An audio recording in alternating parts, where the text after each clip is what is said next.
Отец Армен Мелконян е новият духовен водач на арменската православна общност във Варна.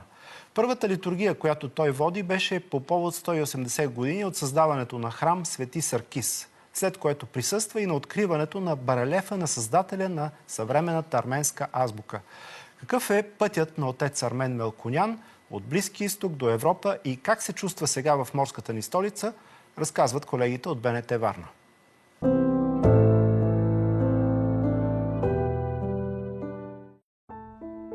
Отец Армен Мелконян е роден в Сирия.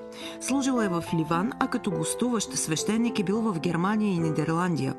Владее арменски, английски, нидерландски, немски, френски, арабски, турски и кюрдски езици. По негово искане на 1 ноември 2024 година той е освободен от служението си в патриаршеската делегация на Западна Европа и така пристига във Варна.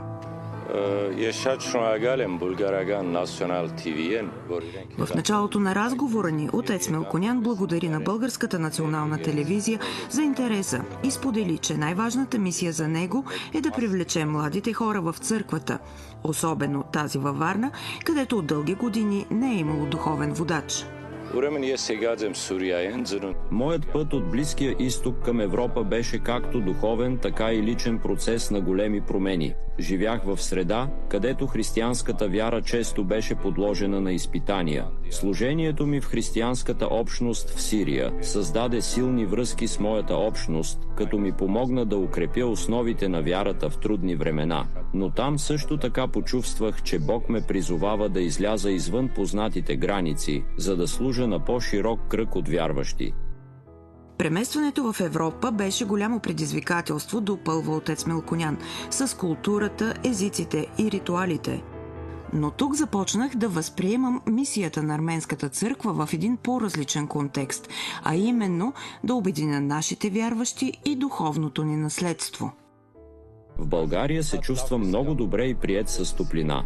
Арменската православна общност във Варна ме прие с голяма любов и сърдечност, което показа колко много са се нуждаели от духовно ръководство. Когато хората започнаха да разговарят с мен лично, в очите им видях не само вяра, но и нова надежда. Преди това никога не бях посещавал България, но още от първите дни тук разбрах, че арменските общности в България имат дълги и богати традиции и огромно духовно наследство. За мен тази нова мисия е едновременно голяма отговорност и възможност за духовно израстване.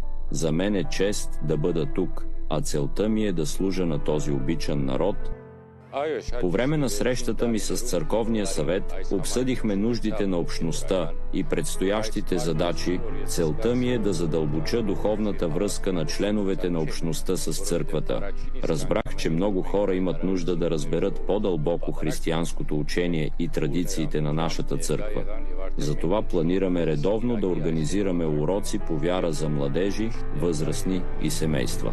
Необходимо е да се създадат програми, в които младите хора да намерят своето място. Хорове, социални събития, поклоннически пътувания до манастири и свети места, насърчаване на единството в общността. Дългото отсъствие на духовен водач понякога води до разделения в общността. Трябва да работим с всички, за да осигурим хармония и взаимно уважение.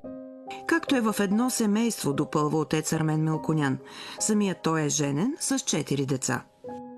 Моето семейство и децата ми са неразделна част от живота ми и въпросите, свързани с тях, винаги са в сърцето ми. Те живеят в Белгия и вече са пълнолетни. Най-младият е на 25 години, а най-големият на 32. Въпреки разстоянието, светът стана много по-малък благодарение на технологиите и самолетите, което ни позволява да поддържаме постоянна връзка.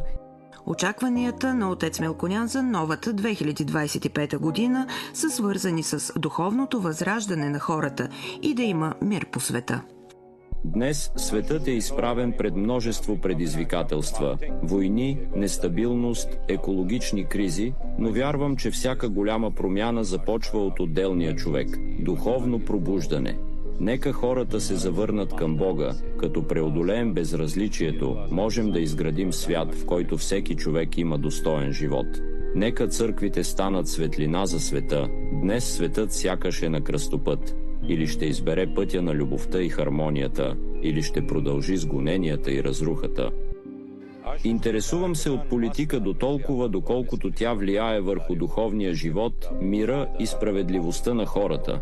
За един християнски духовник приоритет остава проповядването на Божието Слово, но политическите процеси не могат да бъдат игнорирани, тъй като те имат пряко въздействие върху живота на хората. Войните са резултат от греховното състояние на човечеството. Обикновено те възникват от егоизъм, алчност и ненаситно желание за власт. Христос ни призова към мир, а църквата е призвана да се моли и да работи за този мир. Дълбоко скърбя за всяка война, защото тя разрушава животи, семейства и нации. Днес служението ми е не само като духовник, но и като посредник, категоричен е отец Мелконян. Вярата трябва да се превърне в основата, която да трансформира отношението на човечеството към живота и ближните. Възстановяването на връзката на хората с Бога е най-важното условие за спасяването на света.